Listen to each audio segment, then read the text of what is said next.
Channel, this is Silky Khanna and बच्चों आज हम पढ़ेंगे अर्थमेटिक प्रोग्रेशन।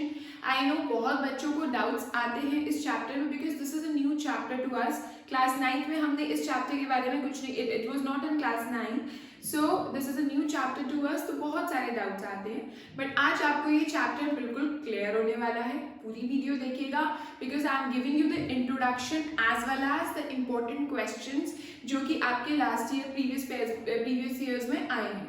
ठीक है, तो चलो हम स्टार्ट करते हैं बिल्कुल स्टार्टिंग से ये चैप्टर। सबसे पहले हमारी एपी क्या होती है जिसका कॉमन डिफरेंस सेम होता है। For example 2, 4, 6, 8, 10, 12, this is an AP. Why? Because इन दोनों का कॉमन डिफरेंस क्या है? 2। इन दोनों का कॉमन डिफरेंस क्या है? 2। So difference is same through out and difference, common difference को हम डिनोट करते हैं स्मॉल डी से and this is called common difference. Okay, और जो फर्स्ट टर्म होती है like this, it is called first term and first term को हम डिनोट करते हैं ए से। ओके, नाउ कॉमन डिफरेंस हमेशा निकालते हैं second term minus first term, third term minus second term, fourth term minus third term, इसी तरह से बाद वाली टर्म माइनस पहले वाली टर्म, वो हम कॉमन डिफरेंस इस तरह से निकालते हैं। तो इसको डिनोट करते हैं ए से या फिर A1 से फर्स्ट टर्म को, सेकेंड टर्म को A2, third term A3, A4, A5। Okay, अब जो फर्स्ट टर्म है वो हमारी A है, जो सेकेंड टर्म है वो हमारी A2 है और A2 कैसे आ रही है? अगर मैं कॉमन डिफरेंस को 2 में ऐड कर रही हूं तो ठीक है, कॉमन डिफरेंस मेरा 2 है तो यानी अगर मैं A में 2 को ऐड करूं तो मेरा A2 आ आएगा। अगर 2 को मैं 2 बार ऐड करूं इसमें फर्स्ट टर्म में तो मेरा 6 आ जाएगा। अगर 2 को मैं 3 बार ऐड करूं इसमें तो मेरा A4 आ जाएगा। तो जो सेकेंड टर्म होती है वो होती है A प्लस डी, जो थर्ड टर्म होती है वो होती है A प्लस 2D, जो फोर्थ टर्म होती है वो होती है A प्लस 3D। तो इसका मतलब अगर मैं कोई सी भी टर्म निकालूं, कोई सी भी, बीच में मैंने अगर बोल दिया 25th टर्म निकालो, 26th टर्म निकालो, वो भी मैं निकाल सकती हूँ बट ऐसा नहीं है कि मुझे बीच वाली सारी टर्म्स निकालनी पड़ेगी। If I want 25th term तो जरूरी नहीं है मुझे शुरू की 24 टर्म्स निकालनी पड़ेगी। नो, हम डायरेक्टली 25th टर्म निकाल सकते हैं। क्यों? कैसे? फॉर्मूला से। And formula is what? देखो, जब मैं यहाँ सेकेंड टर्म लिख रही हूँ यहाँ पर d के साथ 1 है, जब यहाँ मैं थर्ड टर्म लिख रही हूँ यहाँ पर d के साथ 2 है, जब मैं यहाँ फोर्थ टर्म लिख रही हूँ तो d के साथ 3 है। तो जब मैं nth टर्म लिखूंगी, nth मतलब कोई सी भी term, 25th term, 26th term, इस एपी की अगर मैंने तुमसे 100th टर्म पूछ ली तो वो कैसे निकालेंगे? जब मैं nth टर्म लिखूंगी वो होगी a प्लस, मैं यहीं से ही लिख रही हूँ जनरल टर्म, a प्लस 3 है तो 2 है, 4 है तो 3 है, तो n एक कम हो रहा है ना, तो n है तो इसका मतलब n minus 1 into d. So this is the general term which you have to learn. This is called the formula for nth term. तो अगर मुझे इस AP की लाइक 26th टर्म निकालनी है, 26th टर्म, तो उसको मैं डिनोट कैसे करूंगी? A26 is equal to A plus, यहां पर क्या लिखूंगी? n की जगह 26 minus 1 और a की जगह क्या लिखूंगी?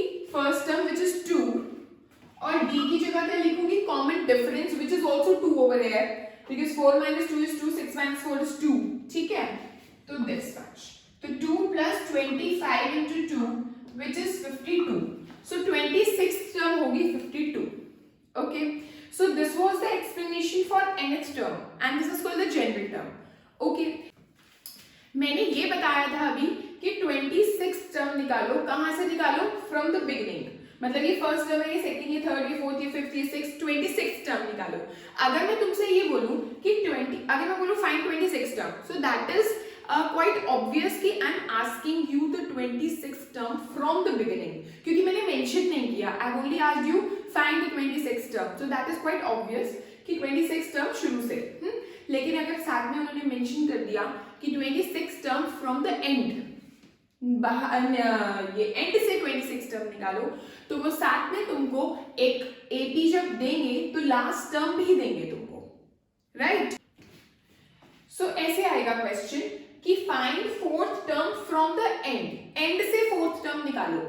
मेंशन कर दिया मैंने फ्रॉम द एंड, अगर वो मेंशन ना करते हो और वो बोलते फाइंड द फोर्थ टर्म, तो इसका मतलब हमें शुरू से निकालनी है फोर्थ टर्म, बिगिनिंग से। उन्होंने मेंशन किया तो लास्ट से फोर्थ टर्म, तो इसके लिए हम अलग फॉर्मूला यूज करते हैं which is nth term from the end, from the end. उसके लिए फॉर्मूला होता है l minus n minus 1 into d. हमारा पहले वाला फॉर्मूला क्या था, an is equal to a plus n minus 1 into d. a की जगह आपने l लिखना है, यहाँ फर्स्ट टर्म था या लास्ट टर्म है, यहाँ पर प्लस था और यहाँ पर माइनस है, रेस्ट ऑल इज सेम, ठीक है। What is l over here, l is the last term, तो l यहाँ पर क्या है इस AP में, last term which is 49, okay, so put it 49 over here minus n is what, n is हमारा 4, हमें fourth term from the and निकालना है, तो हम यहाँ पर 4 पुट करेंगे, 4 माइनस 1 एंड d क्या है, d निकालने के लिए आप देखो मैंने आपको बोला था second term minus first term करना, तो यहाँ पर गलती होती है, क्यों, क्योंकि ये AP हमारी नेगेटिव टर्म्स में है, थोड़ा सा मिस्टेक होती है। कैसे करेंगे, second term minus first term, तो -8 minus -11, that means -8 plus 11 that is 3, okay, so d is 3 over here in this AP, तो यहाँ पर हम क्या पुट करेंगे d की जगह 3, तो अब क्या आएगा 49 माइनस 4 में से बन गए 3 into 3 49 minus 9 that is 40. So 40 is the value of the fourth term from the end. यानी end से पीछे से fourth term की value क्या है 40. Okay, so we have till now we have studied two formulas. First is nth term which is from the beginning, nth term from the end which is L minus n minus 1 into D. Okay. Next is the formula for sum, which is denoted by Sn is equal to n by 2 2a plus n minus 1 into d. Okay, this is the first formula for Sn, and there is another formula for Sn which is Sn is equal to n by 2 a plus n. अब ये वाला formula कब apply करना है और वो वाला formula कब अप्लाई करना है ये देखते हैं। अगर हमारा क्वेश्चन है find first 5 multiples, find sum of first 5 multiples of 3, if this is the question, तो हम क्या करेंगे, पहले हम ये तो देखें कि फर्स्ट 5 मल्टीपल्स हैं कौन से 3 के, ठीक है। 3 की टेबल में कौन से आते हैं numbers, 3 2s are 6, 3 3s are 9, 3 4s are 12 and 3 5s are 15, इनको ऐड करना है। आप लोग बोलोगे हम तो ऐसे ही ऐड कर देते हैं, नहीं, हमें AP का फॉर्मूला अप्लाई करके ऐड करना है, ठीक है। तो सबसे पहले हम ये वाला फॉर्मूला अप्लाई करते हैं, okay. Sn is equal to कितने मल्टीपल्स हैं 5, तो हम n की जगह क्या रखेंगे 5, सो 5 by 2 2 into a का मतलब 3 प्लस 5 minus 1 into d क्या है हमारा 6 minus 3 which is 3, okay, so 5 upon 2 2 3s are 6, 5 में से बन गए 4 3s are 12, so this will be 9 5s are 45, okay। अगर मैं इधर वाला फॉर्मूला अप्लाई करती हूँ ये वाला, तो यहाँ पर भी n क्या आएगा 5, क्योंकि 5 मल्टीपल्स हैं, एंड हियर a यही रहेगा 3, लेकिन l की जगह क्या आएगा 15, okay, so 3 plus 15 that is 18 and my answer will be 45 again। तो आप लोग ये सोच रहे होंगे कि हम तो ये दोनों फॉर्मूले हमेशा अप्लाई कर सकते हैं, नहीं। अगर आपको लास्ट टर्म नहीं दे रखी, यहाँ पर लास्ट टर्म हमें पता थी क्योंकि उन्होंने बोला फर्स्ट 5 मल्टीपल्स ऑफ 3, अगर हमें लास्ट टर्म नहीं दे रखी तो आप वो वाला फॉर्मूला अप्लाई नहीं कर सकते। So in most of the cases हमारा यही वाला फॉर्मूला अप्लाई होता है। कैसे, अभी मैं क्वेश्चन बताती हूँ आपको। So if this is the question, आपको लास्ट टर्म दे रखी है, नहीं दे रखी, so these are my terms 10 6 2 up to so on, ठीक है। ये एक AP है, क्यों, क्योंकि 6 minus 10 is what, d क्या है यहाँ पर 6 minus 10 is -4 और 2 minus 6 भी -4 है, उन्होंने मेंशन कर रखा है पहले से कि ये एक AP है, ठीक है। अब हमारा a क्या है 10, क्या मैं ये वाला फॉर्मूला अप्लाई कर सकती हूँ, नहीं कर सकती, क्योंकि मेरे पास लास्ट टर्म नहीं है, ओके। तो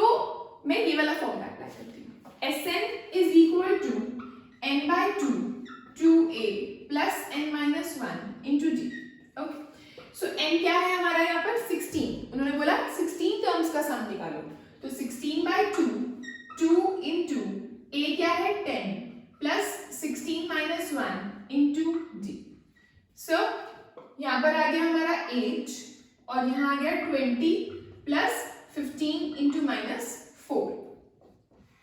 okay, so 8, 20 minus 60, so it will be -40 and -320 will be my answer. में क्यों आ रहा है हमारा आंसर? माइनस में इसलिए आ रहा है क्योंकि हमारे यहाँ पर आगे नेगेटिव टर्म्स आएंगे. डिक्रीजिंग एपी है, डिक्रीज हो रही है वैल्यूज एपी की. यहाँ 10 था, यहाँ 6 है, यहाँ 2 है. नेक्स्ट टर्म क्या होगा? यहाँ ये देखो 10 minus 6, 10 minus 4 6, 6 minus 4 2, 2 minus 4 -2. So -2 will be the next term. तो इसलिए हमारा आंसर माइनस में आ रहा है. ऑलराइट, एक बहुत ही इंपॉर्टेंट चीज है बच्चों एपी में. जैसे अगर मेरे पास 3 नंबर्स हैं A, B एंड C, ठीक है, A, B एंड C, मेरे पास 3 नंबर्स हैं. Alright, 3 numbers are there in AP. Then जो हमारा ये तीनों एपी में है, ये गिवन है, ठीक है. तो जो हमारा B माइनस A होगा उसको हम क्या बोलेंगे? Common difference. और जो C माइनस B होगा उसको भी कॉमन डिफरेंस बोलेंगे. करेक्ट. तो जो कॉमन डिफरेंस है उसको हम B माइनस A भी बोल सकते हैं. इस केस में 3 नंबर्स आर देयर ओनली, ठीक है. और उसको हम बोल सकते हैं C माइनस B भी. ऑलराइट, तो इसलिए इन दोनों को मैं इक्वल रख देती हूँ because both are equal to common difference. Alright, so B minus A will be equal to C minus B. ये B उठ के इधर आ गया B प्लस B एंड ये A उठ के चला गया उधर. आई बात समझ में? तो मेरा क्या आ गया? 2B is equal to A plus C. 2B is equal to A plus C आ गया. That means आपको ये याद रखना है कि अगर आपके पास 3 नंबर्स हैं AP में तो बीच वाले नंबर का ट्वाइस कर दो, इस वाले नंबर का ट्वाइस कर दो, is equal to first plus third number. You have to learn this relation, ठीक है. और ये तभी होगा when there are 3 numbers in AP. Alright, चलो आगे बढ़ते हैं. 2 क्वेश्चंस मैंने बोर्ड पर लिखे हैं, देखो कि इनको सॉल्व कैसे करना है. देखो, मैंने जान के ऐसा वाला क्वेश्चन लिया सो दैट ऐसे वाले क्वेश्चंस पे आपको समझ आए. रूट देख के बच्चे घबरा जाते हैं कि अब ये कैसे होगा. कुछ भी नहीं है, ये मेरी एपी है, उन्होंने दिया है कि एक एपी है. वो बोल रहे हैं इसमें हमारा नेक्स्ट टर्म कौन सी होगी? Next term of AP. यहाँ पर हमारा यहाँ ब्लैंक लगा दिया, तो इससे नेक्स्ट टर्म कौन सी होगी? ठीक है, यानी we have to find out fourth term. ठीक है, अब मान लो जो हमारी फर्स्ट टर्म है वो हमारी रूट 7 है, जिसको मैं कुछ भी सॉल्व नहीं कर सकती आगे. रूट 7 में से मतलब 7 के और फर्दर फैक्टर्स नहीं हो सकते. जो हमारी नेक्स्ट टर्म है which is A2, it is root 28. उसको मैं लिख सकती हूँ 7 into 2 into 2. ओके, सो इस 2 की पेयरिंग हो गई, वो बाहर निकल आया 2, so it will be like 2 root 7. Alright, अब अगर मैं थर्ड टर्म उठाती हूँ तो 63, रूट 63 यानी रूट 7 into 3 into 3. ठीक है, तो यहाँ पर 3 की पेयरिंग हो गई, so it will be 3 root 7. अब आप ध्यान से ऑब्जर्व करो तीनों टर्म्स को. First was root 7, second was 2 root 7 and third was 3 root 7. So that means हमारे कितने का डिफरेंस है. अगर मैं इसमें रूट 7 ऐड करूं, या मतलब चलो हम ऐसे देखते हैं, अगर मैं कॉमन डिफरेंस निकालूं, यहाँ पर कॉमन डिफरेंस क्या आएगा? देखो 2 root 7 minus root 7 will be root 7, 3 root 7 minus 2 root 7 will be root 7. तो इसका मतलब रूट 7 का डिफरेंस है. इसमें रूट 7 ऐड करोगे 2 रूट 7, इसमें रूट 7 ऐड करोगे तो तीसरा टर्म आ गया 3 रूट 7. 3 रूट 7 में रूट 7 ऐड करोगे तो क्या आ जाएगा? 4 root 7. So here the answer will be 4 root 7. Okay, but आपको सब कुछ अंदर दिया हुआ है स्क्वायर रूट के, तो आप इस फॉर्म में आंसर मत छोड़ के आना. आप कैसे आंसर छोड़ के आओगे? Root 7 into 4 into 4, that is 16 into 7 will be 112. So answer will be root 112. All right. अब बच्चों देखो next question. Which term of AP is 0? देखो ये AP जो है, अगर मैं इसको ध्यान से देखूं, इसकी जो फर्स्ट टर्म है वो 72 है, सेकंड टर्म 63 है, थर्ड टर्म 54 है, यानी डिक्रीज हो रही है, कम हो रही है. तो एक टर्म आएगी जब 0 होगा. वो बोल रहे हैं वो कौन सी टर्म होगी 0, ये निकालो. ठीक है, अब वो कौन सी टर्म होगी 0 मेरे को क्या पता, लेकिन मुझे निकालना है. तो हम फॉर्मूला कौन सा लगाएंगे? मतलब कहीं पर होगी है ना, तो यानी वो an हो गया 0. ठीक है, जैसे वो a 5 भी हो सकती है, 6 भी हो सकती है, 7 भी हो सकती है, ऐसे, ठीक है। तो a n 0 मान लेते हैं हम, कोई भी टर्म हो सकती है वो, तो a n को 0 मान लो और n निकाल लो कि भाई कौन से नंबर पे 0 आएगा, ठीक है। तो a n को पहले हम खोलते हैं क्योंकि हमें इसका फॉर्मूला पता है, a plus n minus 1 into d is equal to 0। a की जगह 72, n की जगह नहीं पता, n तो निकालना है मुझको, और d क्या है हमारा, d है हमारा 63 minus 72, that means minus 9। Okay, so put it here and is equal to 0। अच्छा 72, ये minus 9 इधर से अंदर चला गया तो आ गया minus 9n and plus 9। ठीक है, ये minus 9 इससे मल्टीप्लाई हुआ तो minus 9n और minus 9 minus 1 से मल्टीप्लाई हुआ तो plus 9 is equal to 0। तो 72 minus 9n plus 9 is equal to 0। यहाँ पर आ गया minus 9n और ये हो गया हमारा 81 जो कि उधर जाके minus 81 बन गया। So my answer will be 9 9 से 81 और minus से minus हमारा cancel out हो गया। So my answer will be n is equal to 9। That means 9th term पे हमारा क्या आने वाला है, 0। Okay, next question करते हैं। Next question है, if 7 times 7th term of AP, 7 times 7th term of AP is equal to 11 times its 11th term, यानी यही मतलब हुआ find 18th term। ठीक है, 18th term, find 18th term, यानी हमको क्या find करना है, 18th term। to find A18, अब अगर मुझे A18 निकालना है तो मुझे उसके लिए A और D चाहिए, ठीक है, और मेरे पास A और D नहीं है तो हम यहाँ पर देखते हैं पहले क्या हो सकता है। 7 times, अब A7, A प्लस फॉर्मूला क्या है, A plus n minus 1 into d, ठीक है। A as it is, n की जगह मैं क्या पुट कर सकती हूँ, 7, तो 7 माइनस 1 विल बी 6d, ऐसे आ जाएगा। 11, A11 यानी A प्लस 11 यहाँ पर पुट किया, 11 माइनस 1 विल बी 10, 10d।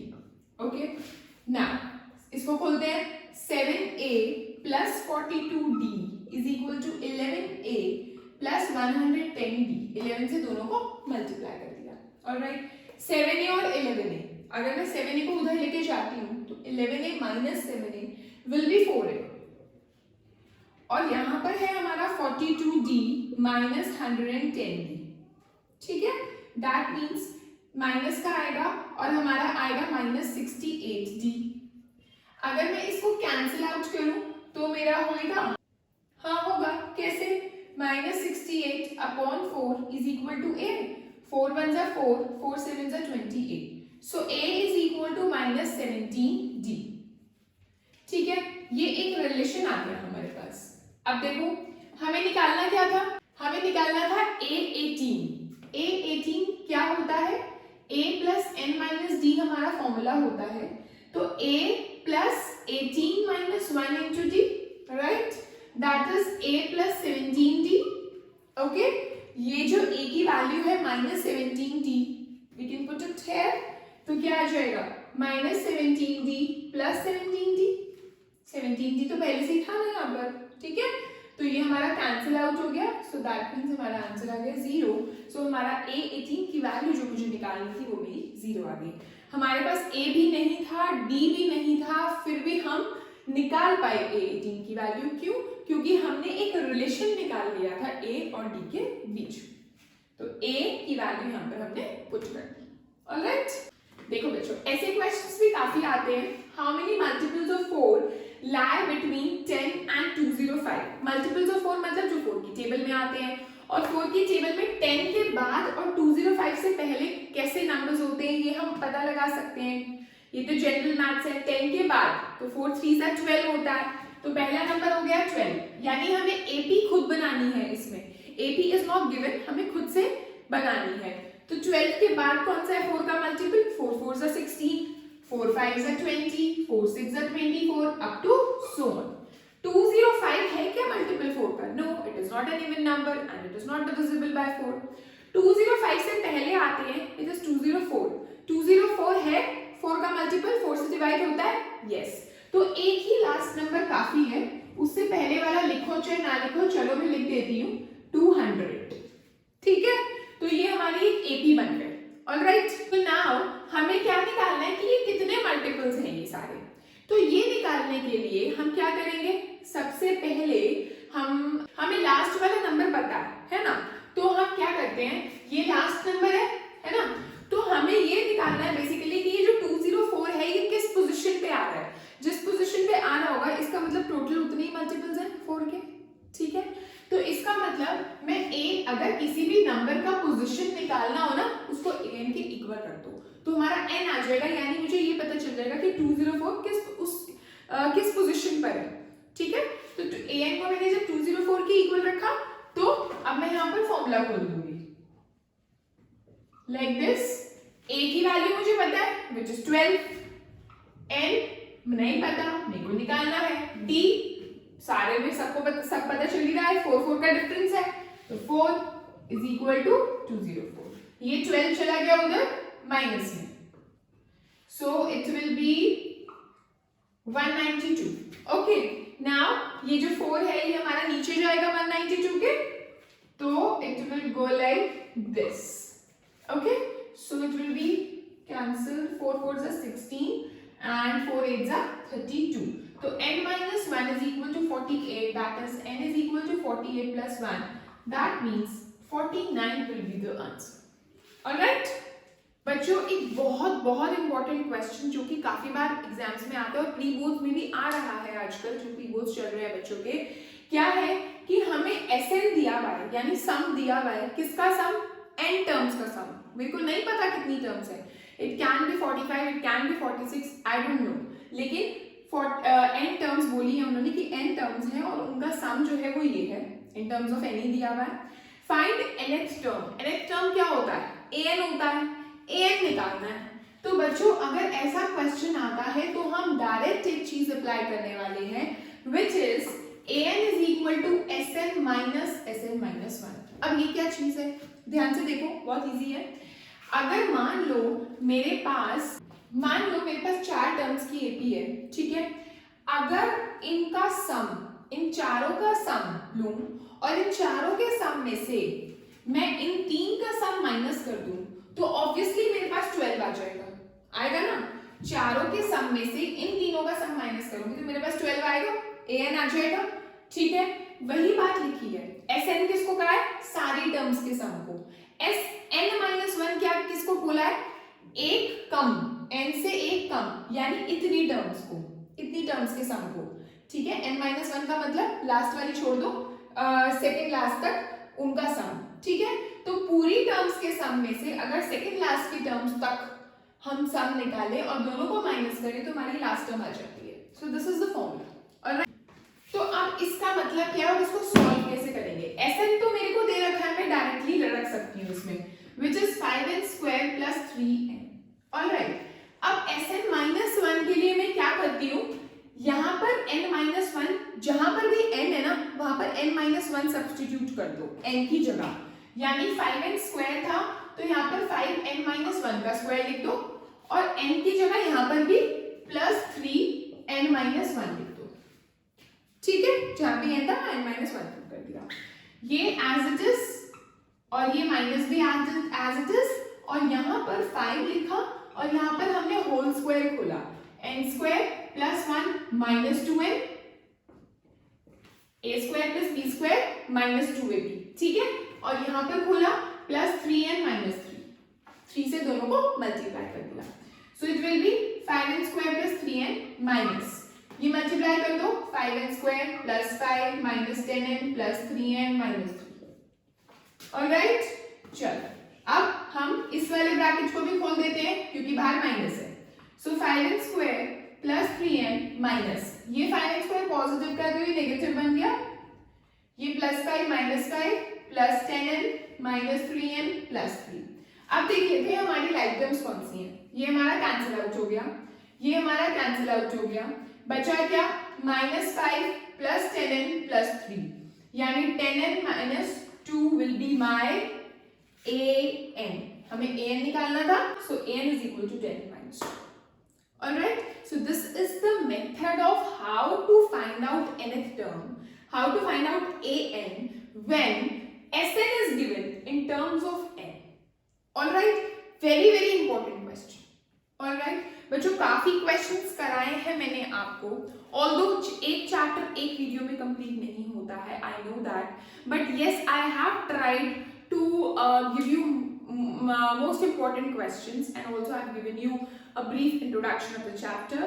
आपको फिर भी लगे कि ये चैप्टर हमें और करना है और जो भी आपकी डिमांड है आप you can write in comment section. Alright, thank you so much, bye.